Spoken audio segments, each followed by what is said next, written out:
Delivery of goods to the bailor without title. देखिए यहाँ पर जो बेलर है उसका टाइटल जो है वो डिफेक्टिव है।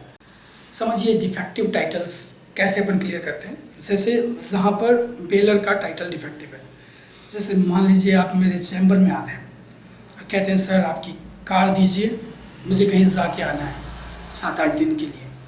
तो मैं अपनी कार आपको देने जा रहा होता हूँ, तभी उतने में मैं क्या कहता हूँ कि एक काम कर, नीचे एक वाइट कलर की मर्सिडीज बेंज खड़ी है, ये पकड़ उसकी चाबी और जाया जी ले अपनी ज़िंदगी।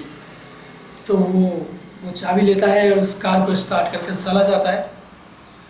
और आपका क्लाइंट जो आपके ऑफिस में आया है, ये एक्चुअली उसकी कार थी।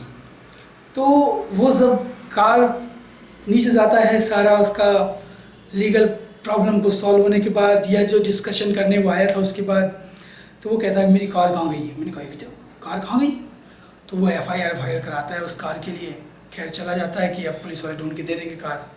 अब वो कहीं गया हुआ होता है स्मृति वन, और वहाँ आप भी स्मृति वन पहुँचे होते हो अपनी गर्लफ्रेंड के साथ, और वो भी ऑटो से आता है अपनी गर्लफ्रेंड के साथ और देखता है कि उसकी कार स्मृति वन की पार्किंग में पार्क्ड है। तो वो अपनी गर्लफ्रेंड के साथ घूमना भूल उस कार के पास डंडा लेके खड़ा हो जाता है। अब आप आते हो अपनी गर्लफ्रेंड के साथ वहाँ से घूम घाम के, तो कहते भाई कार के पास हट। बोलता है ये मेरी कार है। तेरी कार है? ये हमारे सर ने हमको दी थी, हमारे वकील साहब ने हमको दी थी। 2 चपेट देता है उसके भिड़ा के और उसे धक्का मार के हटा देता है और उस गाड़ी को लेकर फिर चल देता है। अब देखिए क्या होगा इस केस के अंदर कि और फिर वो आके मुझे वो कार की चाबी दे देता है, बोले ले सर आपने जो कार दी थी उससे काफ़ी इंजॉयमेंट किया, काफ़ी घूमा।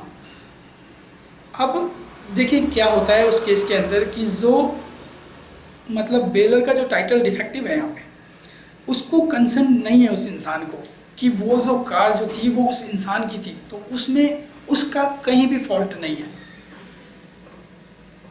और अगर उसको ये पता था कि ये कार उसी की थी और उसने वहाँ उसको नहीं दी, तो वो भी लाइबल होगा। मैं तो लाइबल हूँ ही जो मैंने ये एक्ट किया उसके लिए। तो देखिए इस केस में जो ट्रू ऑनर है वो क्या लॉस आपसे रिकवर कर सकता है, क्योंकि यहाँ पर सबसे पहली चीज़ कि मैंने आपको कार की चाबी दी तो मेरा टाइटल भी डिफेक्टिव था यहाँ पे। खैर आपने गुड फेथ में, क्योंकि आपने मेरा टाइटल मानते हुए उस गाड़ी को ले गए और जैसे आपने उसका पर्पज़ जो था आपका उसे यूज किया, और आपको नॉलेज नहीं थी कि वो किसी दूसरे की कार है, तो आपका कोई लाइबिलिटी वहाँ राइज नहीं होती है।